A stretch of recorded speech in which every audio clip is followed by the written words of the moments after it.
You're listening to the Beer Craft Beer and Brewing Podcast. Tune in every Wednesday night at 6:30 Pacific for a dose of beer and brewing banter with your hosts, Ben Holm and Andrew Ziegler. A 24-pack of wit and wisdom in the Pacific Northwest, because it's always Beer 30 on The Beer Craft.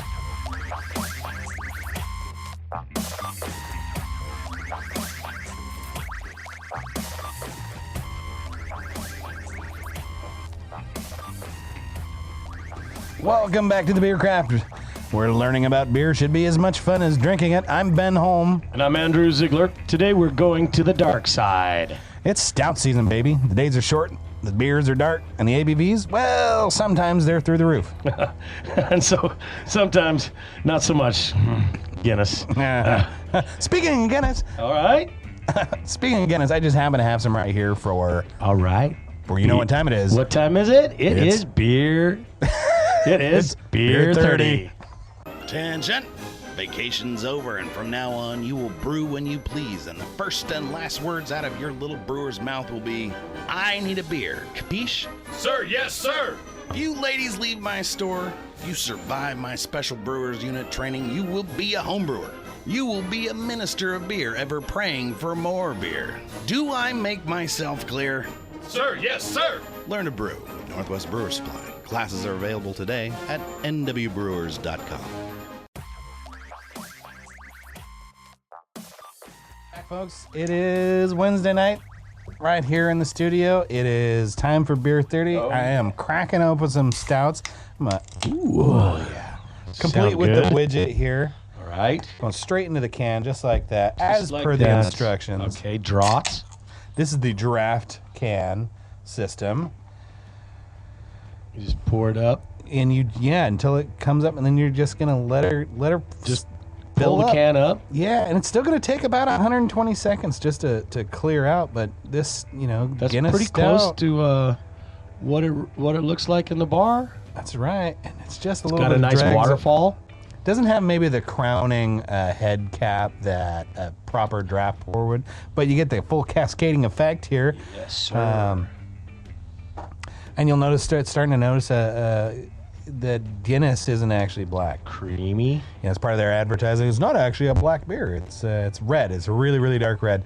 But I think you can actually say that for a ton of dark beers. Super dark red. Super dark red will translate as black. Well, you can see right here. You can see down towards the bottom of the beer where you can see through it a hair where it's a little that copper red. Yeah, and I've done this with a lot of my stouts that come out on paper as all of the SRMs 40 plus, but if you shine a bright enough light through a pint glass on those beers, they're red as well. I just think that is the dark is where you're gonna get it, but that's a nice creamy head on a Guinness. This is the export draft in a can because it's all about the dark side today. Yep. So when I shine my phone light through the bottom of it, it kind of shines a little like red light ricochet. Mm-hmm. Yep. Very cool. It's pretty tasty. I bought these the other day. I made some. I wanted to make shepherd's pie real bad. I was like, well, shoot. If I'm going to be eating shepherd's pie, I need to be drinking some Guinness. So I fixed that. I'm glad I did. For years I was never the biggest fan of Guinness, but pouring it properly, it's been a better experience. So these are nice and silky, and I'm enjoying them. Let's give this a try. Yeah.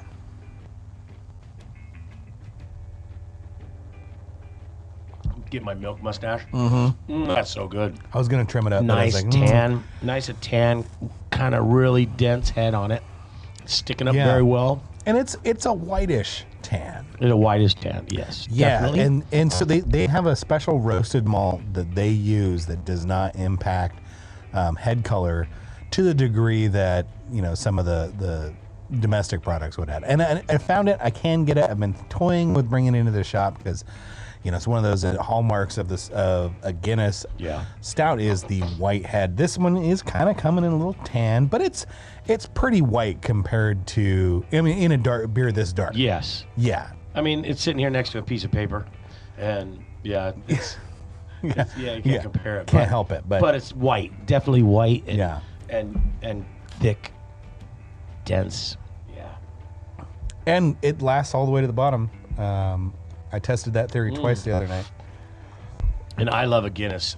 A Guinness is everybody thinks it's so heavy, but it's not heavy. It's got a thinner body. Really thin. And these are like 4.1%, Yeah. which is stronger than, anything in Dublin. I think they're like 3.8, 3.7, something like that. If you're going to be drinking these all day, I mean, As you should. As you should. That's a great ABV. Yeah, I would certainly sit and drink these all day. I had a recent experience with a stout, making my own dry Irish stout. I modified Jamil Zanishev's from Brewing Classic Styles. I tweaked it a little bit, and that beer really reorganized my thinking about stouts as a daily drinking beer. So I added a 1/4 pound of British chocolate malt. Yeah. The original recipe called for 1 pound of roasted through a coffee mill or burr grinder. Fine. Stupid fine. Very messy fine. And that was a what? That was what grain? Roasted. Roast. Yeah. Just roasted malt. So it was like high level bond. Yeah, 450. 450 roast. Yeah. And that's just a roasted barley. Mm-hmm. Roasted. Yeah. I think it was a roasted malt. It's roasted malted barley then. Okay. Yeah. Because there are the two differences. Right. There's an unmalted roasted barley. So I can't. Now I know. You ask me all these technical questions. I don't know what's in the shop now. I'd have to look at that one up. But that's what I used. But I wanted the color like really pronounced. I was worried about it.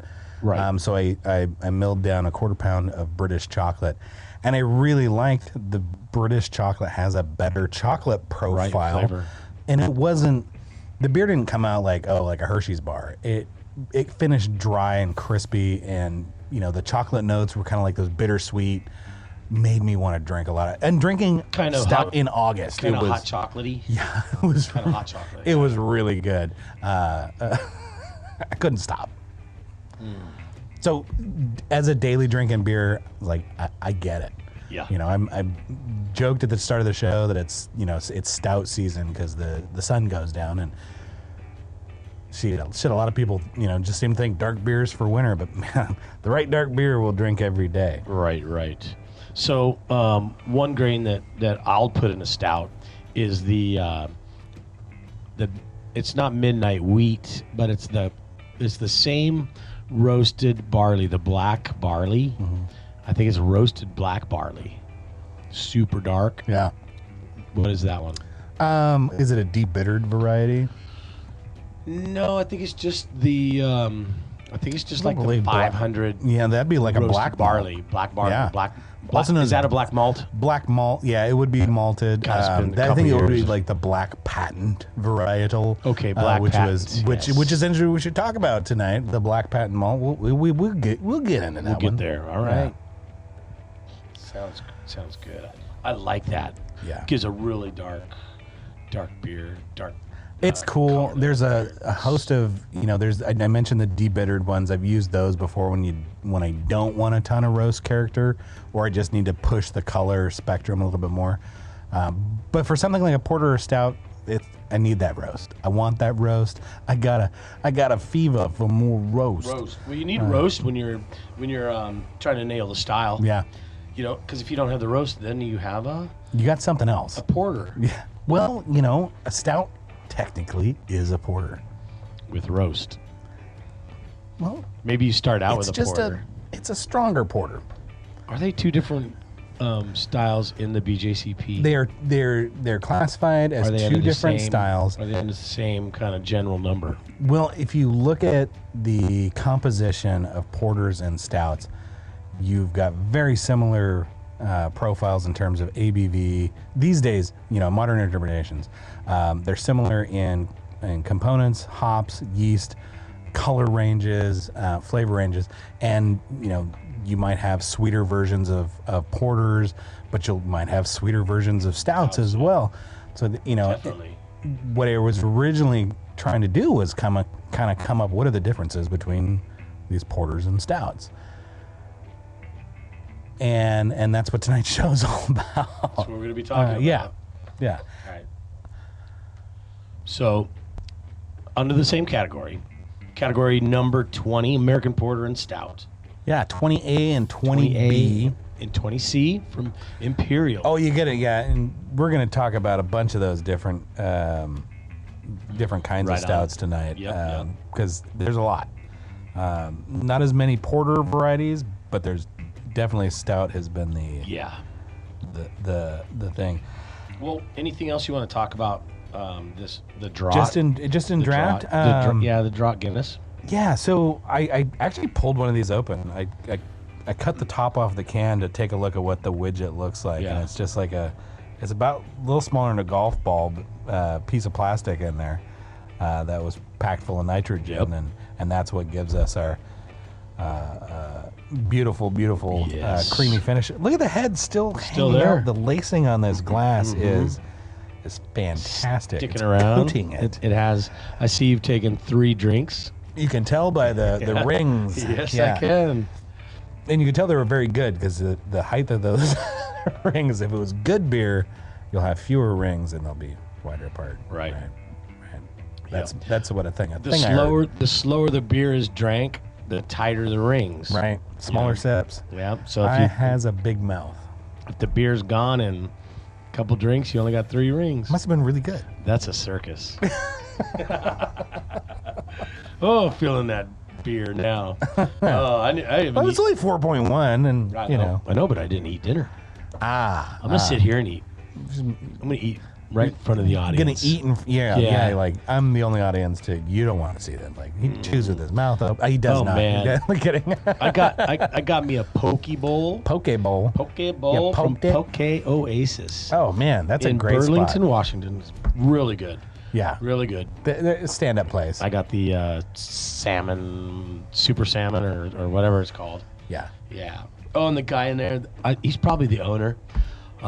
He's really cool. Ever since I've gone in there, and I've been there a few times in the last year, and he's so nice. Actually, I bought a couple of Star Wars tins from him today. Oh, dope. Yeah.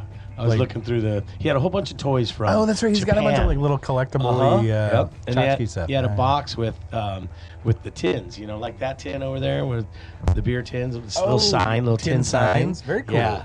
Yep. So I got Darth Vader sitting on the toilet reading the paper. And that's gonna go. That's a different kind of dark side, isn't it? Yeah. That's gonna go with my Stormtrooper poster. That it's Stormtroopers on the toilet. So I'm trying to work up a motif. You got the theme. I've got to work that into my bathroom. Some Boba Fett on the toilet. Yeah. Gotta have Princess Leia on the toilet. Yeah. It's a series. It's a whole series, I'm sure. Right. And easy to eat. These are so easy to do. My friend made me one, and she took a picture of my dogs, and then she had she turned them into somewhere on Amazon, I think was the best one, and the people took the photograph and they took Pete's face and they put it on Darth Vader, and then they made a canvas print on a frame. Super cool, super easy. They do look cool. Yeah. I dig them. You got your doggos in. Yep. And then your cosplay doggos. Yep. My dog Lila, she is Princess Lila. It was perfect. Really super perfect. I love those things. Oh yeah, they're looking good. That whole wall is coming together. Some nice nerdcore you got going on there. It is. It's gonna be time to paint pretty soon. We should probably take a 5 and take a second? let you chew on some delicious poke from the good folks at Well, we have Oasis. one more beer. Oh, we have another stout for beer 30? We do. Oh my gosh. We do. This is gonna be. What'd you bring? Oh, I don't even know. Let me. You don't even know. No, What do you mean know. you don't even know? Let me show you. Okay, you can show me. 1 second. I'm so excited. What'd you bring? The Old Stove Brewing Company's Hellhawk Stout. It's a pasty stout brewed with cacao, vanilla, and coconut. 7.2% I can see from here. Yes, sir. That's going to even out the 4.1 Yeah. and 7.2 Tall boy. on 2 beers. That's like 2.6% stouts. Yep. Tall boy. Old Stove is in Seattle, Washington. They got the Pike Street location. I know they got one down there. I think I saw them on like a Canal Street location. They got a couple of them. They got tap rooms and breweries. Yeah. Cool. Yeah, I'm excited. We'll crack that bad boy up. Check it out. Because I are thirsty. Not a drop. Did not spill it. You want me to do that? Yeah, you can have the pleasure of pouring. I will pour away from the spendy equipment. Yeah, it's just my Bluetooth keyboard. All reacts poorly with beer. Electronics and beer don't mix. It's weird, I know. Nope. It's looking good. It's pouring. Definitely. See, that's a tan head. Yeah, that's a tan head, definitely. And I can now. I'm so glad. I'm so glad. Yep. Yeah, I did it. It's okay. Here. It was me. I spilled in the studio again. It's all right. And you can, so you can definitely tell the difference in the color of the head from the Guinness to this. Yeah. This is definitely a stout looking head. Stoutier looking. Yeah, stouty. It's not as dense because obviously it's not nitrogen, so straight CO2. Yep, but it's kind of rocky on the first one that you poured. The first half has kind of got this rockier head. Then the second one is a little looser, but both beers have the same size. I mean, we split the beer between 2 glasses, and right now both beers have the same. And that's kind of a brown, or we put the light on it. That's got red tones, man. Here, stick it there. Yeah. Yeah. It's reddish.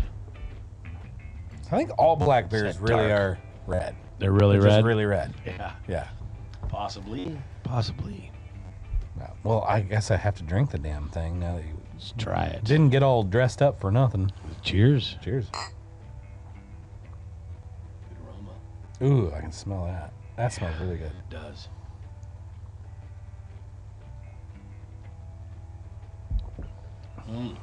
It drinks full at first. It's got a big body to it. The coconut is very pronounced on the aroma. It's nice on the front end. It finishes a little cleaner. Makes you want to drink some more. Yes. Definite alcohol presence at 7%. The chocolate adds nice to that coconut. The coconut's not too much though. It's not like it's a coconut beer. I mean, it's complemented. Yeah, the vanilla in there is probably dialing up the chocolate flavor. Coconut's finishing nicely. It's not overpowering. It's definitely like drinking, kind of like that German chocolate cake kind of thing going on. Yeah. Super rich. I tell you, I mean, I can drink way more Guinness than I can that. Right. And that's because of the body. The body, the mouthfeel. Yeah. And this one, it's really good, but this is going to be like, this would finish your day. Right. It's 7%, it's not going to take too many of those. I would definitely call this like a pastry stout with the vanilla and the coconut kind of extra vanilla flavors. Like you said, the vanilla is kind of like the car that drives the chocolate, all the way through the flavor. Yeah, you see it a lot used to turn up the volume. Yeah, because you can pick it up right away, and it starts with that, and then it just finishes just straight through the chocolate. Pretty tasty. Yeah, I don't know which one to finish first now. It kind of makes me like, can I finish the sweet one so I can have the Guinness clean it up? I'm gonna take How does it go? How does it go backwards? Guinness is last. You want Guinness? Guinness can sweep up. It can back clean up. The Old Stove Hellhawk. I mean, it's a little residual, so that sweetness stays in your mouth a little more. But I mean, that's a result of the pastry stout, where the Guinness draught is just kind of like, just straight, no extra. No extra flavors, just stout. There's an American pastry stout. Nailed it. You didn't see that on the can? I did not. But I saw the coconut and vanilla. I'm like, I bet that's a pastry stout. It is a pastry stout, and you know who would hate that? Reinheitsgebot. Damn right they would. But you know what I think about the Reinheitsgebot? I think everybody knows what I think about the Reinheitsgebot. Yeah. Purity law of 1516 does not like pastry stouts. Well, that means it's wrong. They like Guinness. How about that? How about they were wrong in 1516? They like Guinness. And Guinness is Irish. Germans? They were wrong then and they're fucking wrong now. Are you Scottish? Home is German, isn't it? It is German. It is German. Sounds to me like you're Scottish. That's because I listened to a lot of Billy Connolly growing up, and I've nailed a Glaswegian accent. Yeah, I can't do any other Scottish accent, but I can do Glaswegian. Not today, because once I get started, it's hard to get me to shut up again. Yeah. Stouts. We're going to the dark side today. We're going. I initially started looking into the topic because I was like, well, what is the difference between porters and stouts, and where's the line drawn? And I came up with some early reports like, oh, they were using unmalted barley or unmalted roast malts for stouts and not for porters, but that really didn't hold up. I started looking at doing a little comparison in recipe formulary, and there wasn't a ton of difference. And so then I find out that stouts were originally just called stout porters. Stout porter. Stout porters. So they were just stronger versions of a very popular beverage. The porter. The working man's beer. Right. Named for the porters. I mean, if you're an island nation in the 1800s, there's no cranes, there's no cars, everything's going to be shipped in, and somebody had to take it off the boat and cart it all around. Yep. And so the dockyards were pretty busy places for that sort of thing. And the porter, the dark beer invention, these dark beers being very sustained, rich and a little heavier body would keep you going through the day. Definitely a daily drinker. More calories. And, a little more calories. Right? In it. Yeah. And that was thanks to the dark malts. These were thanks to invention, I think, by a fellow named Wheeler, and he had the coke-fired malt roaster. Last week on the show, I mentioned the kiln, the coke-fired kiln. I mentioned and attributed it to pale malts, but that's a completely different thing. Wheeler does the coke-fired,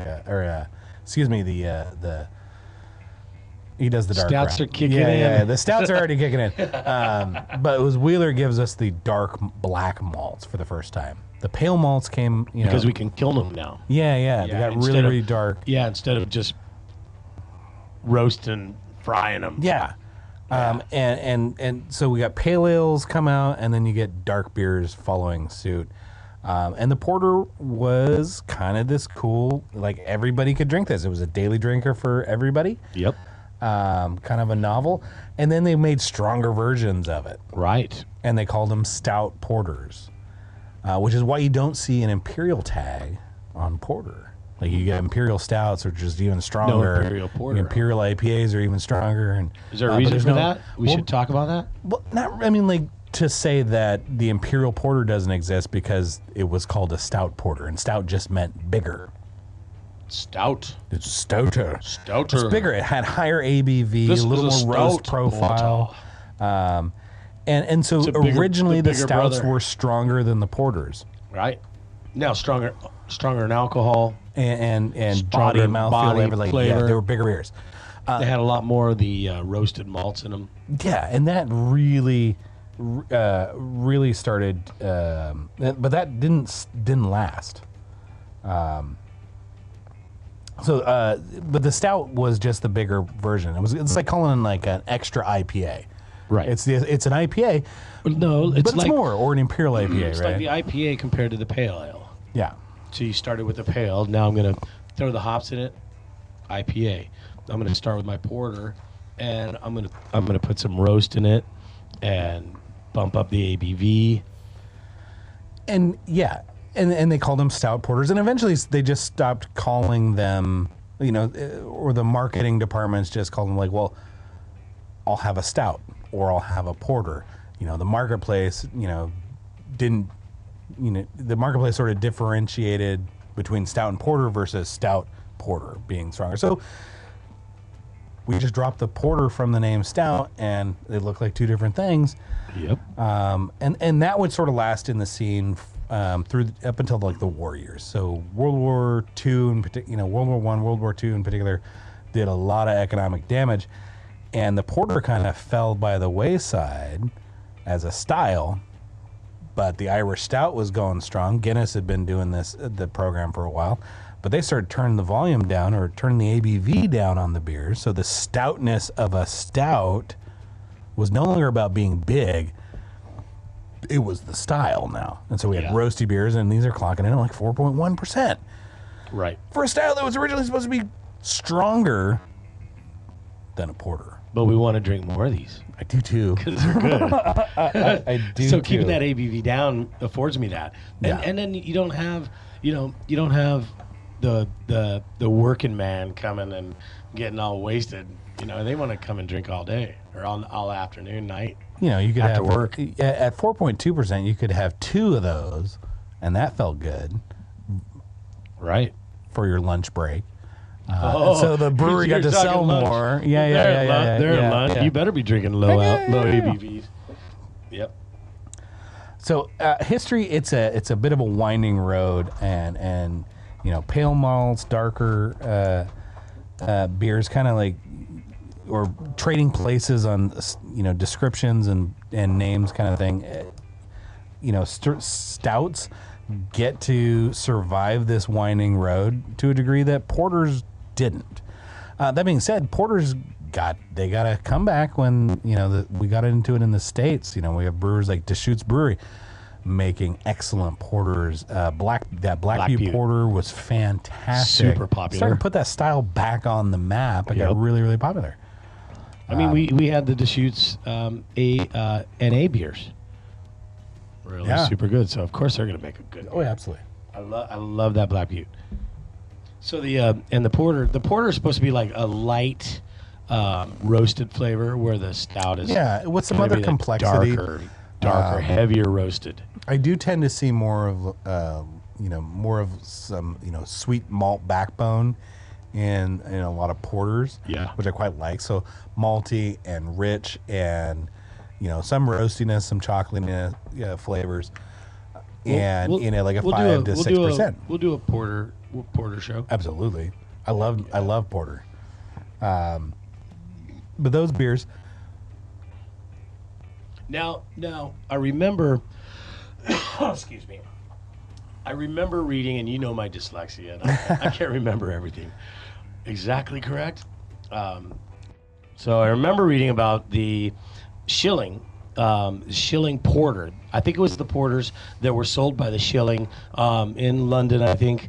And you could get a 5 shilling porter or a 10 shilling porter. The 10 shilling porter was higher in ABV. Right. So I don't remember seeing some of those attributed to porters necessarily. Right. That's what I was it could have been wondering. ultimately like the beer scene. I remember seeing about that for like some of the Scottish ales. 60 shilling, maybe that 70 is. shilling, 80 Okay. shilling kind of thing. But it was based that's on where, strength. That's where my dyslexia is. Right. Scottish, Right, higher ABV. You're going to Scottish pay a little compared bit to the more porters. for. You're going to do all that. Yeah. Right. But I don't know that the public ever ordered them that way. The wee heavy, right? They would have ordered the wee heavy would be the big, a short big beer. Right. It's kind of like the modern schooner kind of thing. Kind of like what we do. Anything high in ABV You get a comes small in glass. a small glass, Yeah. 8 ounces. Yeah. Oh, wee heavy. Just so we can and we're doing it in order for the beers to be the same price. And they used to do it as, hey, pay this more, you can get more. Probably, yeah. But I think the 16 to taxation 18%, always kind of followed with the alcohol content too. So, some of those beers were taxed by the Crown or the state at different rates depending on their ABV. I think they still are. Yeah. Like I think you're still going to run into this. Yeah, your higher ABVs are taxed more. Right, and then your per barrel or how much can you get per barrel? Right. You do 8 ounce pours or 12 ounce pours versus 16s, you get You get a lot more. You get a couple more pours. 8, 16, you get double. Yeah. Cool. So, that's kind of porters and stouts, but porters don't have, you just see porter, classic English or American porters. If stout was the stronger version, that's why you don't see imperial porters on the menu anywhere. But in stouts, man, we get a lot more diversity. We do have imperial stouts. They were even big beers. Right. In imperial stouts. So there's a couple of different versions of stouts we get to choose from. Yeah, we could look at that next.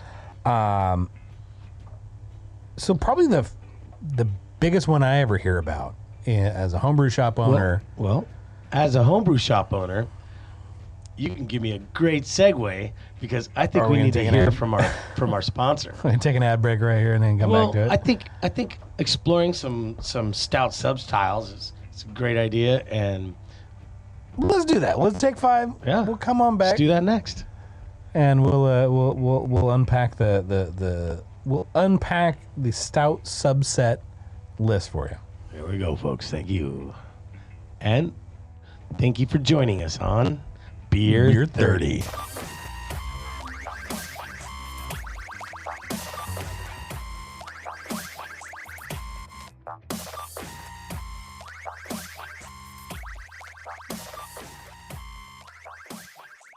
In the craft beer system, the people are served by 2 equally important groups: the brewers who make the beer and the bartenders who serve the pints. These are their stories, presented by Northwest Brewers Supply. A man steps out of a well-used Mazda pickup with a homebrewed bottle of red wine. The voice of an "I am a Walla Walla red wine woman" fills the air. A smile appears on the man's face as he realizes he's one step closer to his own Walla Walla red wine woman. Whoa, man. All thanks to Northwest Brewers Supply.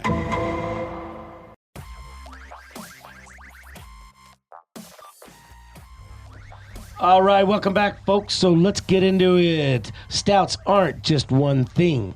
They're a whole family, like cozy, roasty, chocolatey, slightly dysfunctional family. Nice analogy. I was thinking like the 7 Dwarves. I needed more. Right, I needed some more. We missed a few of them there, slightly was one of my 7 stouts. Roasty's a great one. Yeah, Roasty, cozy. Toasty, ditzy, and maybe that's if you get them all together, you could definitely get ditzy. Right, yeah. So let's break down the sub styles. Probably the first one I get a lot is the oatmeal stout. Yes. The use of oats up to maybe like 30% of the grain bill is kind of a classic in terms of stouts. You're gonna get sort of a creamy texture, and without getting a lot of the sweetness. It's a result of, oats have higher amounts of beta-glucans, and those beta-glucans are going to add kind of body and texture to the beer without a lot of extra flavor. Yeah. Yeah. Like getting a big old hug. Yeah. So you can expect you're still going to have your balanced roast, a little sweetness, but that mouthfeel is something out. It's out of the world. So first one I ever had was Samuel Smith's Oatmeal Stout. That was I really loved that beer. That was like the first stout I really fell in love with because I had Guinness and I hated it for years. And I really felt special that I could buy a genuine English stout. Right. Right. Yeah, with a foil cap. Yeah, it had a cool bottle. Yeah. So the oatmeal stout, like it's an easy addition. If you're an all grain brewer, just throw some oats. Throw some oats in there. Rolled oats. A lot of your rolled oats are going to be, they're going to be pre-gelatinized, which just means they're par cooked. So like, go to your homebrew shop. Your flaked oats are going to be mash ready. If you're just doing raw oats at home, they will gelatinize at mash temperatures. It's one of the benefits of oats. Unlike something like corn where you have to cook to 170 degrees to convert the starches or gel the starches. Let's unpack that a little bit. Gelatinizing those starches just makes it it allows the enzymes to break them down. Some of those starches, like in corn, They're too big, too complex, too clunky for amylase or beta amylase, alpha or beta amylase to do their job. So the gelatinization phase, we've cooked it, we've changed the structure of the protein, and that allows our mash enzymes to do their work. Oats are cool because they do that at mash temperature. So whether it's a par cooked oat or a raw oat, they'll do the job at mashing temperatures. Yeah. Extract brewers, you're going to get a little touch if you're adding that as a steeping grain, but you have no diastatic potential in your steep. You might get some textural elements, some beta glucans are going to add some of that texture, which will be kind of cool. Yeah. Yep. I've done that a lot. Good. So oatmeal stouts are great. Kind of another thing that kind of goes along the same line, a milk stout. Oh, yeah. It's smooth, good mouthfeel to it. Milk stouts are kind of classic. Yeah, they used to sweeter. market those to pregnant women? What? Yeah, milk stouts for pregnant women. It was good for you, especially if you're lactating. For lactating, yeah. Drink milk. Drink milk. Yeah, and then the stout would help the baby sleep. Absolutely. There we go. They sleep so much better if you give them stout. Just don't do it in the womb. Well, when you take the milk stout and kind of make it a sweeter, we're gonna include some lactose to it, which is a sugar that can't ferment. It adds a sweetness in a body, and you're gonna add it to balance out the bitterness and that roastiness that you get, because it's gonna be a higher roast. Coffee with cream. That makes sense. Coffee with cream, yeah. I agree on that. Don't overdo it though. I mean, lactose is really sweet. I've had some homebrews that are pretty sweet. You're Yeah. like, whoa. Yeah, like it's rough. Yeah. Everything in beer is all about balance, right? We got malt sweetness, lactose sweetness, bitterness to balance it out. Got chocolate and roasting. And then one time there was butyric acid in that. Oh, it was horrible. You found that one in the wild? That one's a rough one. It Oof. It was gross. It was. I think it was in a lactose. Kind of makes sense. In a lactose sweet stout, and so it kind of turned me off for a while. Yeah. Because then all I can burn you. It just identified that flavor with the sweet stout and rough. That's rough stuff. It was rough stuff. I was always expecting it. Oh, that's harsh. Milk stouts, I've done those, and I've added those that lactose at packaging. Since it doesn't ferment, I've added it in the keg. So how do you sell the lactose? Usually it's a dry powder, 8 ounce to 1 pound. Okay. Kind of sizes depending on What's a homebrewer going to add to his 5-gallon recipe? 1 pack. I think a pound of it would be, if you're going for a heavy lactose, sweet, it's going to be a sweeter You sell finish. it by the 1 pound? I think it's a 1 pound. Okay. I'm pretty sure it's a 1 pound pack for lactose. I could have switched to 8 ounces. Packaging got weird after the pandemic, so kind of everything shifted around. But yeah, I've added that directly in the keg to add some sweetness and body. Really? Yep. Okay. And because it's not going to ferment. I've done it early as well, but it's not going to ferment, so I don't really faff about with it. Right. They're crowd pleasers. If you're new to dark beers, milk stout could be like a little training wheels for your palate there. Yeah, they're easy drinking. Slightly sweet, little roast, nothing too crazy. Hey, they said it was okay for pregnant women. It's got to be good for you. It's got to be good for my boobies. Yeah. I hope we got that on tape. We got that on tape? Oh, we got that on tape. I could edit that out any day. So here's one that's controversial for you. Have you ever had this one, the Oyster Stout? I have never had one. Oh, my God. So, this one, I had a great conversation with Josh at the shop today. He is not in the Oyster Stout camp, whereas I think they're pretty neat. Literally, brewers would use oyster shells in the boil as a clarifying agent. The high calcium and all the other stuff going on. They're gonna use oyster shells to clarify a super dark beer you can't see through. Right, and it seems a little that makes weird. Sense. But you also get some minerality content. Kind of a briny soda, salt water, and there are some brewers who literally put whole oysters right into the boil. So what I imagine is I go and I order an oyster stout from you, and you're gonna pour me a stout. You're gonna come out of the refrigerator with a raw oyster and throw that sucker right in my beer. Well, no, I wouldn't do that, but I would serve a stout with oysters. Oh. With oysters on the half shell. That is a classic food pairing combination. I'm an oyster lover, and if you go to Bastion Brewing, the oyster bar, which is rotating, they travel. It's a travel. That guy's cool. I've met him lots of times. They'll be there. Wicked cool dude. Every other Thursday, I think. Get a stout next time you do that. Get a stout. Get a stout. Let's I'll do that, and I'm gonna maybe Bastion. During that, we can have our first on-site. Oh my god, that'd be so cool. All right, I'll go chat him up. Yeah. Do it. I would eat the shit out of that. I got to do oysters and stout in Boston at like the oldest bar in America, like still operational. And I got oysters, the half shell, and I got like a stout from, I think it was probably Boston Beer Company, Sam Adams Co. But it was a great combination. I definitely enjoyed that. I love oysters. Definitely controversial though. Like some people just go, oh my god. Yeah, they probably don't eat oysters. They have visions like I do, where they think the stout's going to be poured and they're going to throw an oyster in there. You can. You don't have to, but you can. You can. You know, there's something else I like in stouts. Chocolate. Oh, well, that's an easy one. Chocolate stout. Now there's my stout right there. Yeah. That's the stout I made. Chocolate stout. Yes. Yeah, I missed it. When you making that beer? I'll keep bugging you until you do. Pretty soon. All right. When you're not around and can't figure out my ingredients. So chocolate stout. What do you got on chocolate stout, my friend?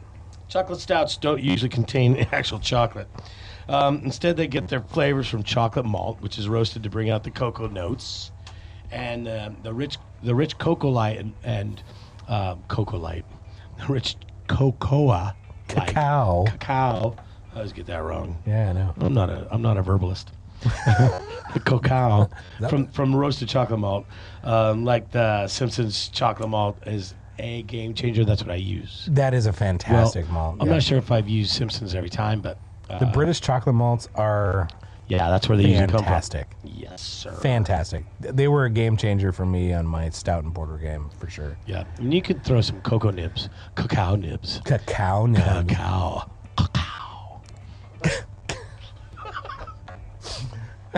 I just had a, never mind. I'm not going there. So cacao nibs, I've done that. I've used those. They're usually like 4 to 8 ounce packaging. Right. I do recommend. Throw them at the end of the boil. I'll put them in secondary. You will. I've done them at the end of the boil. They're easy at flame out. I've also done them at secondary. How's the aroma difference? I don't recall exactly. I usually did them in secondary. I like to soak them in vodka before I add them to the batch. Fine, but usually a chocolate's analgesic as well, isn't it? I had an infection after adding cocoa nibs. Like the next day, I had a scum line. Yeah. Not the oil, not the lipids. No, it was a surface mold. Probably when I added it, could have been on the nibs or it could have just fallen in. You're talking a day, so this is not like pellicle. But it's like it was a surface mold. It was like a really gossamer thin layer. Yeah. Okay. I mean, I attributed to the nibs because that was the only added. That was the addition I had, right? Yeah. So these days I do add them to vodka. So now you add them and then they dissolve. No, they don't dissolve, but I'll leave them for 10 minutes in vodka, strain out the nibs, add those to the fermenter, and I'll add Kahlua and cream to the vodka, and then it's better. There we go. Now we're talking. This is the way. I see like Rogue's chocolate. Rogue had a pretty good chocolate stout for a while. Yeah. You ever had that one? No. That was chocolate. It was probably the first chocolate stout I had. Yeah. Rogue Brewery had a they're in Oregon, coastal Oregon, one of the little coastal towns. I can't remember the name. Too much stout. Do you like the sweeter versions of those chocolate stouts? No, I like the drier versions. I'm with you on that one. Some of them can be a little bit like a dessert, right, in a glass kind of thing. The pastry stout we had, that was good. Yeah. It wasn't too overpowering. And it had the two other flavors in there too. Make it a pastry stout rather than just like a chocolate stout, where you just have the cacao nibs in there. Well, next up on the list, we got one cool. So if stout was the bigger porter, what did you do when you called? What do you do when you want a bigger stout? Ooh, you're gonna go imperial. Imperial, often known as a Russian imperial stout. These are strong. These are really big. These are like 8, 9, 12% beers. Yeah. There was sort of an export marketplace for English stouts to Russia. I mean, what Queen Victoria, one of her kids, or grandkids, was the Tsar of Russia, right? It was the European, like we had German, English, and Russian kind of wrangle, hierarchy, royal hierarchy. They were all in the same family. Yeah. So that's how they rule everything. Right? Keep it in the family. Yes. Oh, gross. That's terrible. But the Imperial Stout. So we've got a strong version. Yep. I imagine some of those strong versions were, travel considerations. Stronger beers do tend to last longer, travel better. Age well. So I don't know how popular they were in the Russian Imperial Court, but it caught on. There was definitely an export marketplace. So these beers, intensely roastly, they would have some like dark fruit kind of, like plum and raisin and date kind of flavors to them. Especially coffee. Yeah. You get that oak presence on there. Get it all those flavors melding together. Old Rasputin. That's a great beer. And that's by Russian River, right? Russian River, yep. That's a fantastic beer. I got a clone recipe for Pliny that one. the Elder? The Russian River makes Pliny the Elder, right? Russian River does Pliny the Elder, yeah. Russian River does Old Rasputin. That's and crazy. Russian River does Blind Pig. I mean, imagine. Russian River's pretty good. Oh my gosh, yeah. They have another great one. Huge brands like that. Founders Brewing, the Killer Breakfast Stout. Yeah. I've got one of those in my refrigerator. I think we drank one on the show, episode 2 or 3. Fantastic. Killer Breakfast Stout. I think we did. I like that beer. Is a big boy. So big beer, you're going to need lots of ingredients. You need lots of yeast for those ones, right? More sugar means more yeast. And so we're going to bring up to pastry stouts. We drank one today, a pastry stout. Yes, we did. Yeah, that was definitely nailed it. Sweet and dessert-like. It was very much like that German chocolate cake. You nailed it. Honestly, I read that. I'm like, he just said American pastry stout. And I was like, I wonder if he read that. I drank it and went like, that sounds like a pastry stout today. Yeah, based on the flavor and the adjuncts. Yeah, and Yep. Yeah, the description, vanilla and coconut. Yeah, that was done very well. A very fine example of the pastry stout. So these beers. Well, they're kind of new kids on the block. They're a little newer. Not a lot made these days. I mean, I went and I looked for a locally made one. So getting the old stove. But I think Imperial Stout meets the bakery, right. Pastry, bakery, vanilla coffee, caramel cookies. Pretty donut ones. Donuts, yeah. My buddy Ryan does an Oreo cookie stout with straight up Oreos in the mash or the boil, or like, A, what a mess. B, tasted pretty good. Yeah. Like it was a lot of beer, very high ABV. You can generally only drink one at a time, but you need like an insulin injection in between each one. Pretty sweet. Yeah, they're a lot. They're a humongous beer. Really tasty. Like, are we talking any cinnamon in this? I mean, like maybe like a cinnamon roll stout. Could. Wouldn't be afraid of that. Good. Wouldn't be afraid of that. Cinnamon's pretty strong flavor though. Yeah, like it goes a long way. You get the pastry and the cinnamon, vanilla. Ooh, talking good. Evil twin, Jamil Zanishev. His evil twin, I guess, would be a pastry stout by definition. There, I have not had that one, but it does not distribute up here. Oh no, you gotta fix that, Jamil. So you've got a sweet tooth, pastry stouts. That could be your thing. Good for you. Could be your thing. All right, homebrewers out there. It's a homebrew beer show, beer and brewing show. So, Andrew, what's one key key tip you're going to give the homebrew community about brewing a good stout? Overdo it. This is one beer that you can overdo. Yeah. This is one beer where you can experiment with your dark malts, experiment with different types of dark malts. Throw some wheat in there.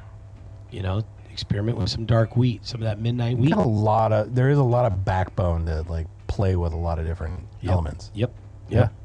Now, another thing to watch is your hop additions, because they definitely change. They change your flavors. Not much you're going to do about aroma unless you want to make it like a black IPA. Or American stout, or like hoppier stouts. A little hoppier. But you're going to find, put more hops on the front side. Well, I mean, if you're making a bigger beer, you're going to want to use more hops, just to balance all that. Yeah, of course. More sugar, lower utilization. Yep. Higher grain bill. Yep. The more hops you're going to use. Yeah. But it depends. I mean, I've made my stout. So I've made my stout with different hops, and I can tell the difference. I've made my stout with different hop additions, and I can taste the difference. Did you like more like the classic English varieties versus maybe some of the American ones? I did all American varieties. All American varieties? Yeah. Yep. So I just kind of like figured some out and experimented. We're like, ooh, I like Amarillo. I use Amarillo. It's a cool hop. Yep. And it works because I switched Amarillo out, and it just didn't have that same flavor. Had a different flavor, but Amarillo has a tendency to change depending on what you use it with. Like it's a very synergistic hop, and so it changes its expression depending on what else you put it with. Okay. Like Centennial and Amarillo are good together. Create something different than Cascade and Amarillo, which is tasty too. Yep. But very, very different. Like the Amarillo-ness is very different. Yep. Part of designing your beer. I like to keep things, I like a roast profile, but I don't like an ashtray level. Going too heavy in a roasted malt can leave sort of that like acrid, burnt coffee flavor. Yep. You really got to balance it out. Yep. That would be too much of the black patent. Yeah. You use too much black patent or midnight wheat in there, you're going to get that really astringent. Yeah. Ashtray, licking flavor. like licking an ashtray, or almost, that's terrible. Or somebody put their cigarette butt out in your beer and you drank it anyways. It's terrible sensation. Don't burn it in the mash tun either. All right, well, I think that's gonna wrap things up for the style description of Stout. We're gonna be right back right after this ad break.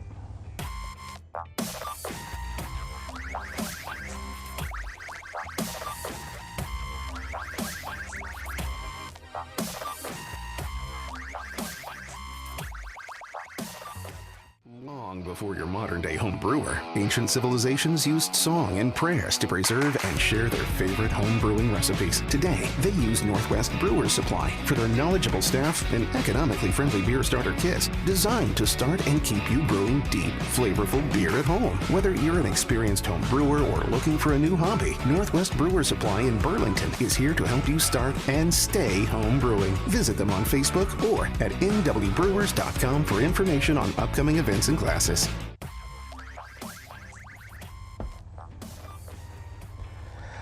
So whether it's a silky oatmeal stout, a decadent pastry stout, or a punchy imperial, there's a stout out there for everyone. Oh, absolutely. It's stout season, folks. Time to fill those pint glasses and toast to the dark side of beer. If you've got a favorite stout, let us know.